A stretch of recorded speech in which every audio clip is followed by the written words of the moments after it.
Vous avez entre 20 et 30 ans, vous avez entre 1200 et 1500 Elo, et vous ne savez pas comment utiliser sa dame aux échecs, ne bougez plus, cette vidéo est pour vous.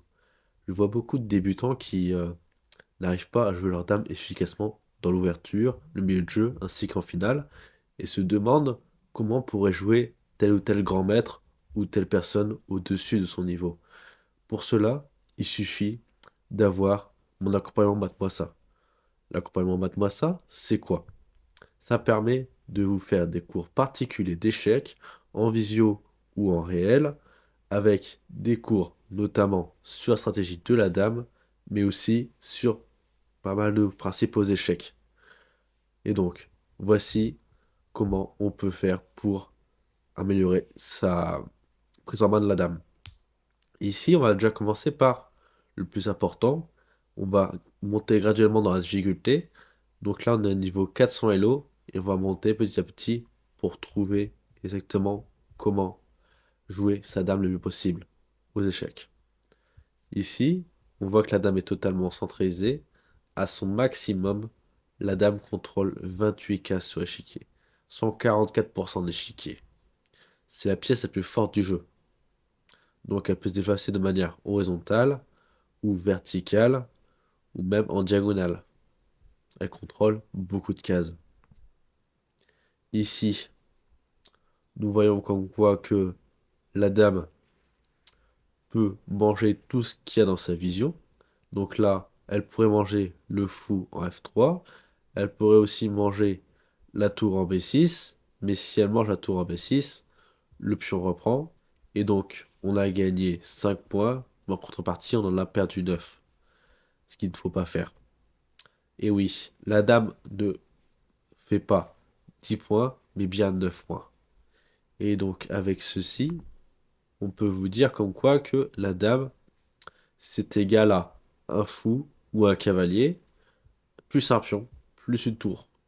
Attention, cela peut être différent en fonction des positions. Si le roi est faible, comme ici, et que les pièces ne sont pas protégées, là ce n'est pas le cas, mais il peut y avoir certains réseaux de échecs plus gain de la tour ou gain du fou. Ok? Donc il faut faire attention à cela, mais sachez que ici la position est théoriquement nulle. Si on avance un petit peu dans le tas de difficulté, on peut faire aussi échec perpétuel avec la dame. Ici, par exemple, on voit comme quoi que l'adversaire a une pièce de plus que nous, et donc le moyen pour s'en sortir, c'est de faire échec, échec, échec, échec. Ça s'appelle un échec perpétuel. Donc ici, dame D8, le roi est obligé d'aller en H7, on fait dame H4, le roi est obligé d'aller en G8, et on continue comme ça. Et donc là, on retrouve une triple répétition, ce qui fait nul. Ok? Passons maintenant à un niveau supérieur, 800 Elo. On voit que la dame étant 9 points et les deux tours faisant 10 points. Certains cas disent comme quoi que les deux tours sont meilleurs que la dame. Effectivement, les deux tours peuvent attaquer deux fois la même faiblesse. Ici, on remarque que le pion en A6 est attaqué une fois, défendu 0 fois, on peut le prendre. Mais si la dame défend par exemple le pion en A5, on peut l'attaquer une deuxième fois, et donc on peut le prendre, etc., etc. Et donc oui, tant que le roi et la dame ne peuvent pas se centraliser sur une seule faiblesse, toutes les faiblesses peuvent être prises par les deux tours. Ok?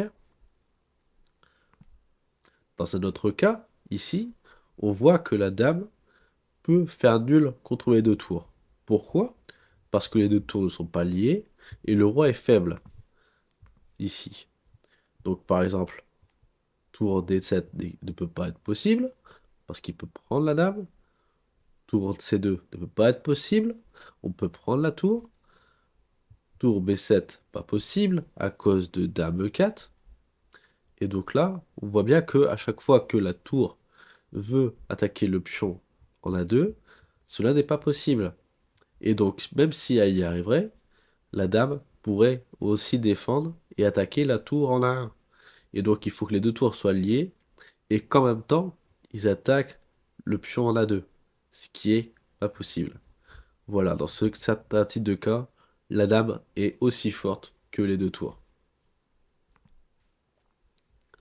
Nous pouvons avoir avec cet exemple-là, un exemple où c'est soit la dame qui est plus forte que les deux tours.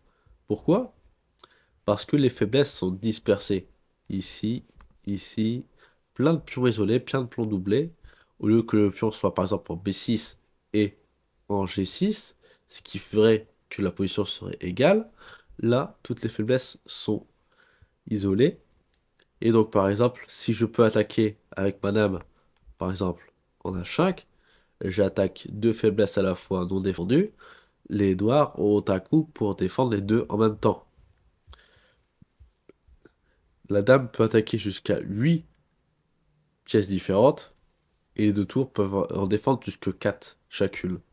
On pourrait se dire que c'est équilibré, mais il faut en plus que les deux tours se défendent mutuellement, et que le roi soit pas faible. Ce qui peut être compliqué dans cette situation, comme ici.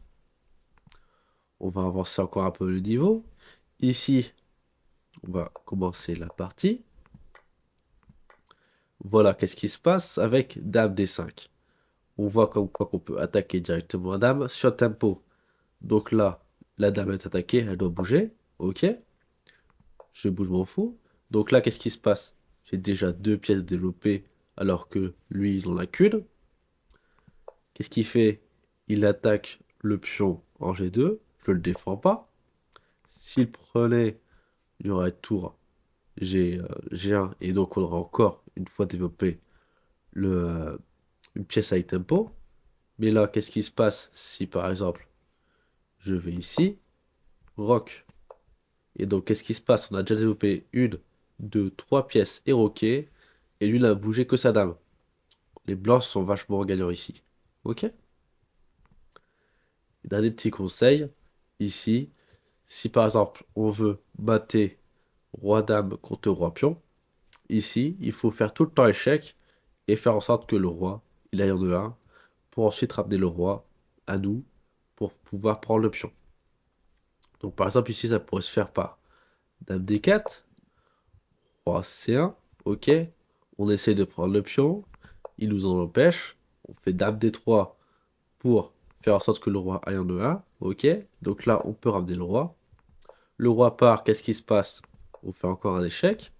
Il part, on fait encore un échec. Il se met derrière son pion, on peut ramener le roi. Il bouge, on prend, il bouge, on fait mat. Voilà l'ensemble des échecs qui peuvent permettre de prendre un pion à une case de dame. Et donc, je vous rappelle mon accompagnement Mate-moi ça, qui vous permet de bénéficier, entre autres, de secours intégral pour pouvoir passer de 1200 à 1500 Elo, et même passer au-dessus de 1500 Elo, pour pouvoir avoir toutes les stratégies en lien avec la dame, et savoir mieux la jouer. C'était Mate-moi ça, à la prochaine.